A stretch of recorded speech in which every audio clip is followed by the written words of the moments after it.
اس لیے قصہ مختصر یہ آیت نحل ہمیں سکھاتی ہیں کہ جیسے گوبر اور خون کے درمیان سے پاکیزہ چیز نکل سکتی ہے اور جیسے انگور اور کھجور سے ناپاک شے بن سکتی ہے، ویسے ہی شہد کی مکھی کے راستوں کو مشکل بنانے والی چیزوں کا صحیح یا غلط استعمال آپ کے ہاتھ میں ہے۔ مگر اتنا یاد رکھیے گا کہ جو آپ کے نصیب میں ہے وہ آپ کو ضرور ملے گا، چاہے حرام سے چاہے حلال سے۔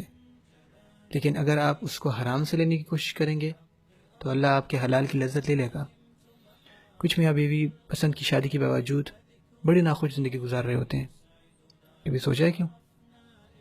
کیونکہ وہ شادی سے پہلے سب حرام سے لے چکے ہوتے ہیں جو بعد میں ان کو مل ہی جانا تھا، اس لیے ان کے حلال کی مٹھاس ختم ہو جاتی ہے۔ آپ کسی کے ساتھ، بھلے اپنے منگیتر کے ساتھ ہی سیل فون پہ انوالوڈ ہیں، تو اتنا یاد رکھیں کہ محرم اور نہ محرم کے قوانین آپ کی دلیلوں اور ہیلو بہانوں سے بدل نہیں جائیں گے۔ جو غلط ہے وہ غلط ہے۔